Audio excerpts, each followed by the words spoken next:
So as we continue chapter 6, we've got another different representation, another way of looking at something. Again, that's most of what chapter 6 is just kind of different constructs, different ways of representing things. The last section was parametric equations, a different way of doing equations.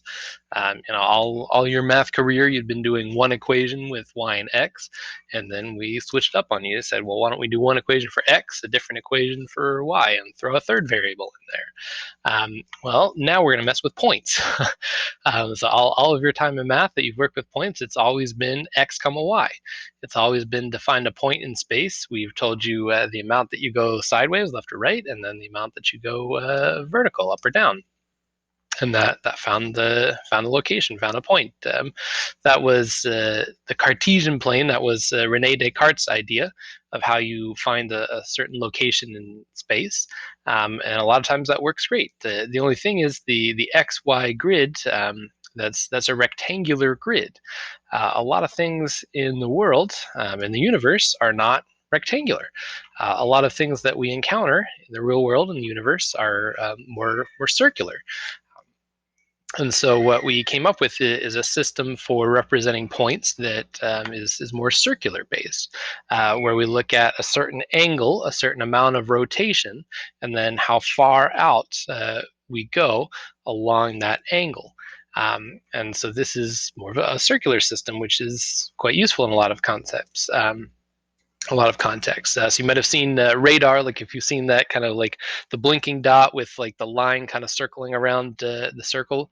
That's kind of a polar coordinate based system there that they look at kind of what angle an object might be at, and then how far away you are from the central location where you are.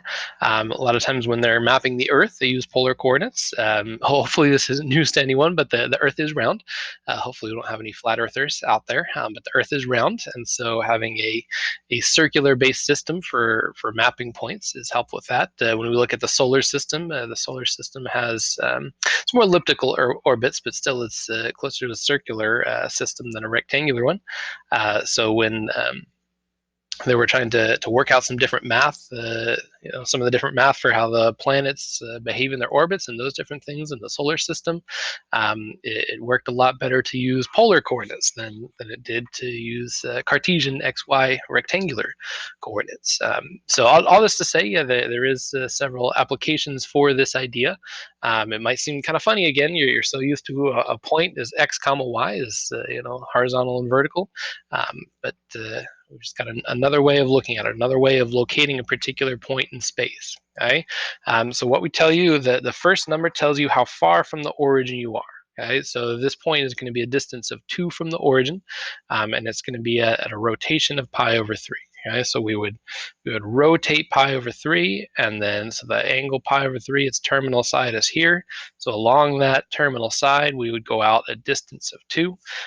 Now, when we plot these points, so there is something called polar graph paper, where you would have marked out exactly where some of the more common angles are, and then you would have these concentric circles representing different distances out from the origin. But for our purposes, we're not going to graph them super accurately. For us, really, as long as you get in the right quadrant, we'll be happy. Right? So pi over 3 is in the first quadrant. Just kind of eyeball a distance of 2, whatever kind of scale you want, and we get this point right here. Okay, so to plot this, to graph this, all we would really see is this dot right there. Now behind the scenes, what's going on is that we've got this distance of 2 here, and this angle of pi over 3 right there. But really all we would need to show is this point. This other stuff is just kind of behind the scenes there. All right, so now this next one here, r is -1. So the distance from the origin is negative. That should sound kind of funny there. How can distance be negative? I thought you were always taught that distance has to be positive. And when we did these kind of things before, when we looked at sine, cosine, tangent, working up to the unit circle, we said that that r, that distance, should always be positive. We said the hypotenuse, when we drew reference triangle, should always be positive. So this is kind of weird now that now we're going to allow this distance to be negative. What is that going to mean? Okay, so here's what it is. In polar, we do allow r to be negative, even though r is distance. What that means in polar is that when r is less than 0, it means you're going to be in the opposite quadrant across the origin from the angle. Okay, so normally with a regular r, with a positive r, the point and the angle are in the same place, in the same quadrant. When r is negative, here's what happens. Okay, so we're going to do an angle of 3 pi over 4. 3 pi over 4 is in the second quadrant. So we're going to do this angle 3 pi over 4.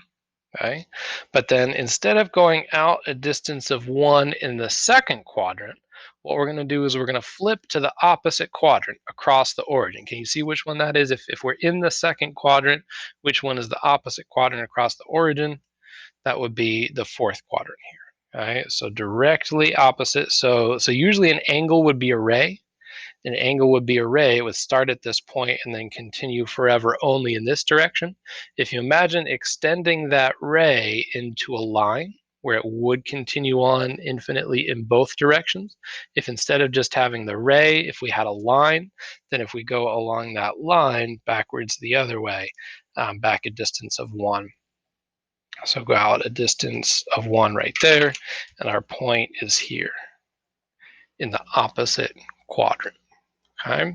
Now, negative angles are just going to work the same as we're used to. Okay, so an angle of negative pi over 2, negative angles, we rotate clockwise instead of counterclockwise. We rotate this direction. So we rotate this angle.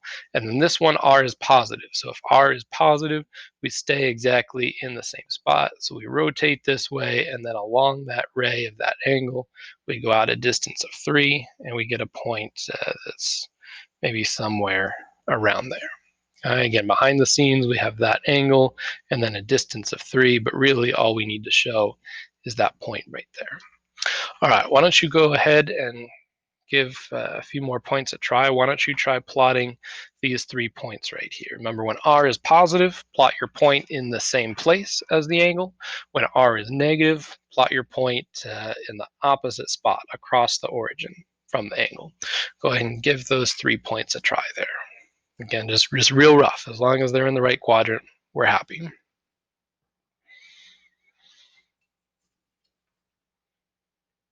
All right, and so this is what your points should have looked like here. So number 4 should have been in the fourth quadrant there. 11 pi over 6 is there, roughly a distance of 3.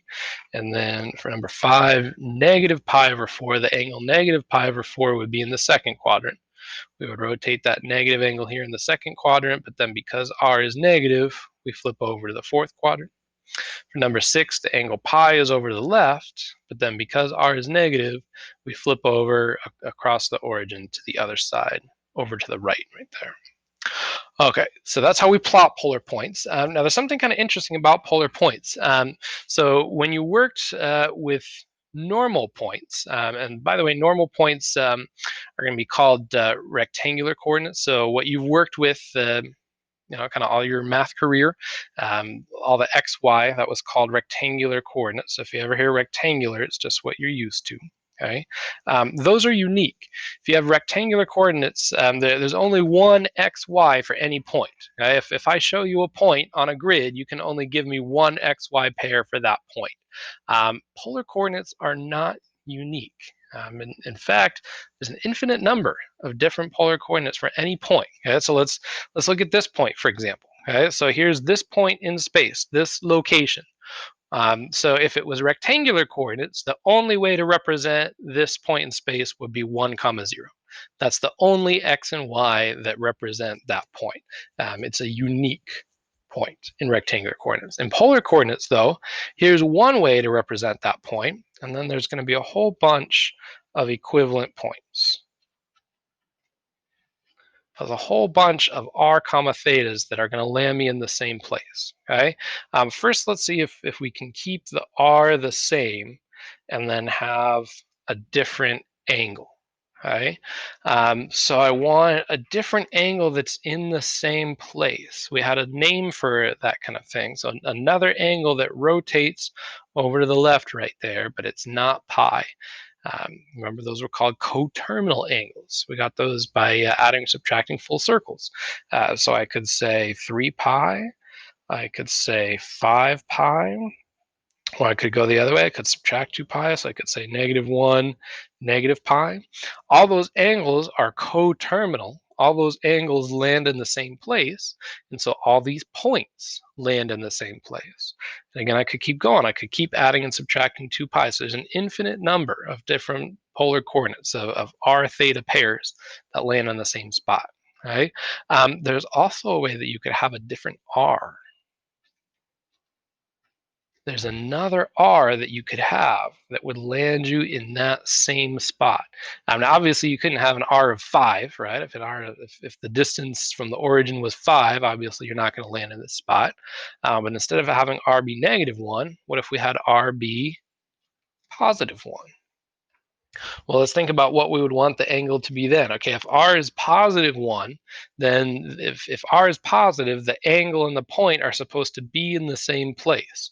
So if I look at this, I mean, it was kind of weird, right? That an angle of pi over the left gave me this point right here. If I look at this point, what angle would I normally think of? I'd normally think of the angle 0 or the angle 2 pi, right? Those are the angles that have this rotation straight to the right. And so if r is positive, then this point is going to be in the same place as where those angles are. And again, I could add 2 pi, I could subtract 2 pi, infinite number of possible points.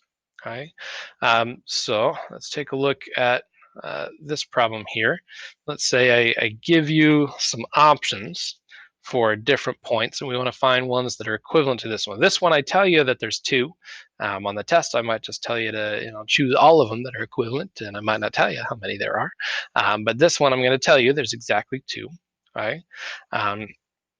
So let's take a look at this. What if I want to have the same R and just see if there's a different theta that works? So a bunch of these have R being 2 as well. R being +2 still. If the R is still going to be +2, then I need a coterminal angle. Right? If I'm going to not change r, then the angle has to be in the same exact place. Even though it's technically a different angle, it has to land in the same spot. It has to be coterminal. So I want something where I add or subtract 2 pi. So if I want to add or subtract 2 pi, well, here that's adding or subtracting. This is over 3, so I want to add or subtract 6 pi over 3. So pi over 3 is definitely not going to work. 4 pi over 3, definitely not going to work. 5 pi over 3, -4 pi over 3. That'll work, right? If I subtract 6 pi over 3, 2 pi over 3 minus 6 pi over 3, that's -4 pi over 3. So this is one. I've got the same r, and I've got a coterminal angle, an angle that spins around in a different way but lands in the same place. Okay? So now let's try to think about how I could have a negative r and make this work. Okay, so let's picture this angle right here, or this point, sorry. So 2 pi over 3, the angle is in the second quadrant, and with a positive r, my point is in the second quadrant. Okay, so that's the point that I'm looking for. All right, so let's try to think about how I could use a negative r to get that point. So if I want to land at this point right here, if I'm going to have a negative r, where would my angle have to be? So the negative r is going to take an angle and it's going to flip the point into the opposite quadrant. So if I end up here and I start in the opposite quadrant, that means I started in quadrant 4.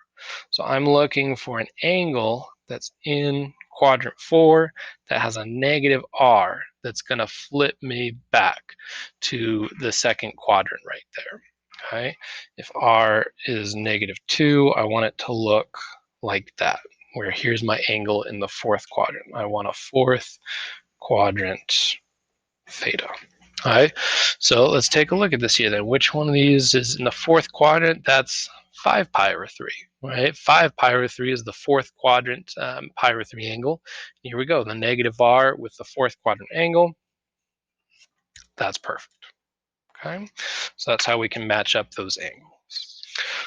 All right, the other thing that we want to be able to do is we want to be able to convert points back and forth between polar and rectangular. So again, rectangular is the x and y. Rectangular means the x comma y. So we're going to draw the same picture again that we've seen lots of times by now, where we're going to look at all these relationships between the x, the y, the distance from the origin, and then the angle. So our theta is right in there.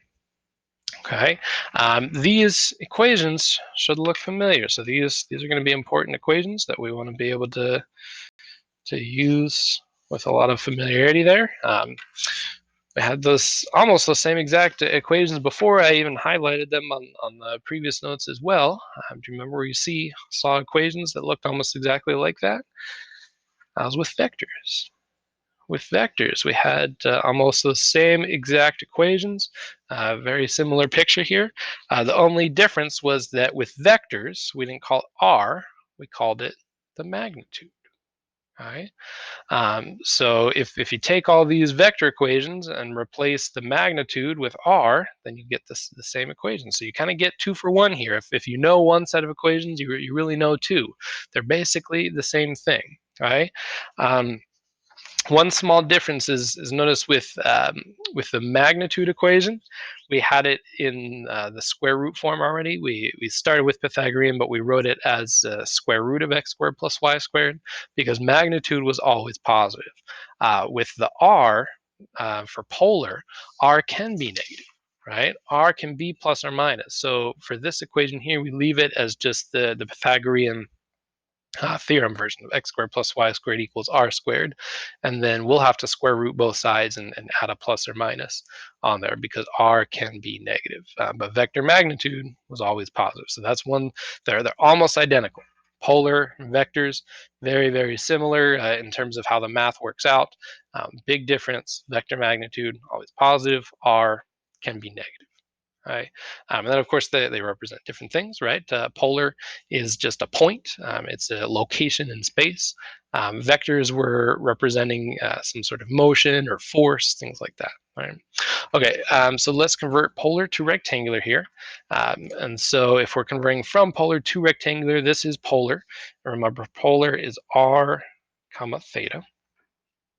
Okay, and so we have r and theta, and we want x and y. So let's look at these 4 equations here, and let's see if we have r and theta, and we want x and y, whether we'd want to use, they're going to kind of be split, and we're usually going to use the top 2 together and the bottom 2 together. So if we have r and theta, we want x and y.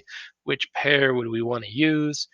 We'd want to use the top pair here. So this allows me to plug in r, plug in theta, and it will tell me x. Okay, so this direction is pretty much just going to be plug and chug, not too much thinking. We just say x is r cosine, so we're going to have 2 cosine pi, so 2 times -1, so -2, and then y is going to be 2 sine. Again, just like the unit circle, x goes with cosine, y goes with sine. So 2 times 0, which is 0. And then we just write it as a point because it is a point. So x comma y, -2 comma 0. Okay. This one you actually probably could have figured out without doing all that work, actually, right? If you take a look at this here, so this, when we plot points, I forgot to mention this earlier, we actually kind of look at it backwards, right? We usually look at the angle first and then the distance. So we do an angle of pi. They're only in this order because it's alphabetical. Theta is the Greek letter T, so R first and then T. Really, you'd want to look at the angle first.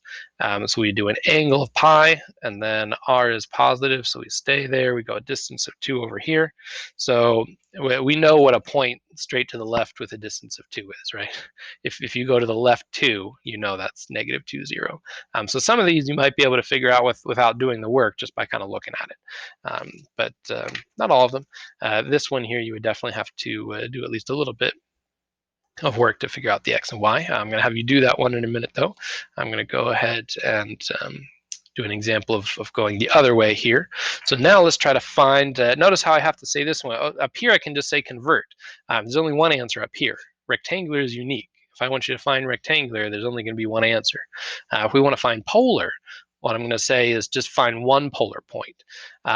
Or sometimes in the book they'll say find both polar points where theta is between 0 and 2 pi. They'll ask you to find both options, or find all of them within a certain range. But we have to kind of specify what we're looking for here, because for this point, so this is x and y, so these are rectangular points. So I've got x and y here. And so for this x, y, for this location in space, there's an infinite number of r theta combinations that would give me that same point. I just need one. I just need to find any one that works where the angle does have to be between 0 and 2 pi. All right, so I've got x and y, and I'm trying to find r and theta. So let's look at our equations here. You know x and y, you want r and theta. Which ones would be best to use? Which pair of equations? That'd be the bottom equations, right? Take a look at this. I can plug in x and y, and I can find r. I can plug in x and y, and I can find theta.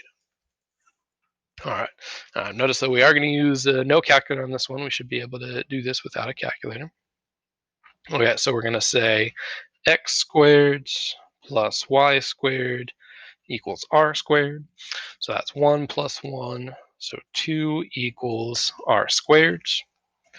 So remember here, though, r is going to be plus or minus square root of 2. Remember, r could be negative. Unlike vector magnitude, r is allowed to be negative. All right, so there's my r. Then let's look for tangent to find theta. So we're going to say tangent of theta is y over x, so 1 over negative 1, which of course equals negative 1. All right, so let's think about what we want for our theta then. So we want tangent to be, let's ignore the negative for a second. If we want tangent to be 1, so we want the y and the x to be the same thing. Think about on your unit circle when the y and the x were the same thing, that would give you a tangent of 1. That's your pi over 4s, right? So I want some sort of pi over 4 angle. And then let's think about 1,000 times in this class, ASTC. If we want tangent to be negative, that's second and fourth quadrants. So second quadrant pi over 4 angle, that's 3 pi over 4. And then fourth quadrant, that's 7 pi over 4. All right, so then here's the issue. Okay, r could be plus or minus root 2, and then theta could be either one of those two angles. So we have two options for r, two options for theta. Our job is to match them. Okay? So we know that our points are pretty much going to look like root 2, 3 pi over 4, and root 2, 7 pi over 4.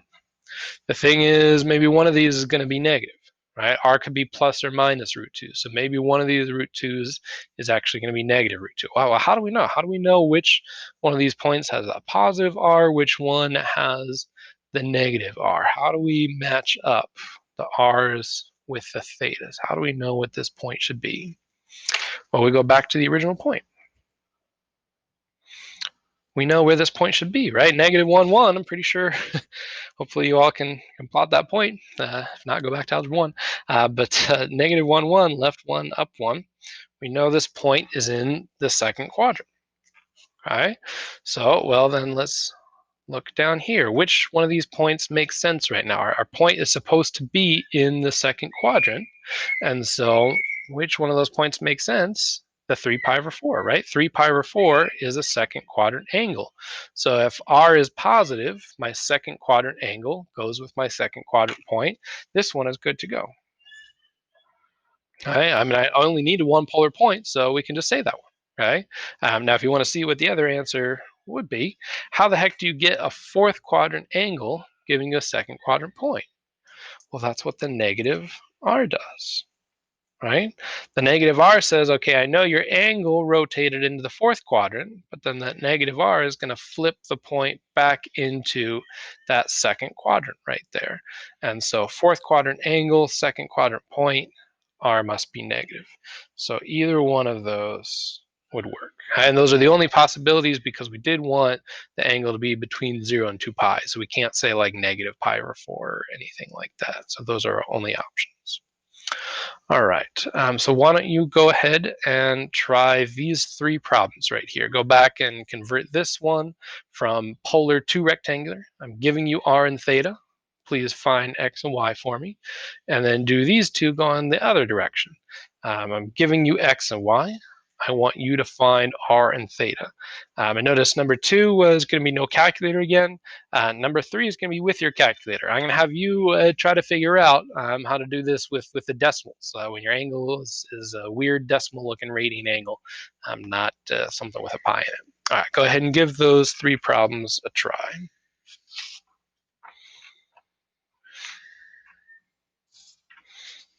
Right, so we can check our answers here. Going from polar to rectangular, we get this point right here. Again, this way we can just kind of plug and chug. Just use this first pair of equations, plug in r and theta, find x, plug in r and theta, find y, and just take your x and y, write them as a coordinate pair there. Going the other way requires a little bit more thought. Now, number 2, actually, if you started by graphing this point right here, you might have been able to skip all the work. If you plot the point 0, 2, well, 0, 2 straight up a distance of 2. Well, straight up a distance of 2, that means r has to be 2. And then what angle is straight up? That's the angle pi over 2. So just by looking at it, you might have been able to figure out the points right here. If you do all the work here, you've got to remember when tangent is undefined. Tangent's undefined when the cosine or the x coordinate on the unit circle is 0. So you could have either of those 2 angles, the straight up and down angles. So that's what that one looks like. Now with your calculator, might be a little bit more thinking here. So when you get this angle, so you have to do inverse tangent to find this angle.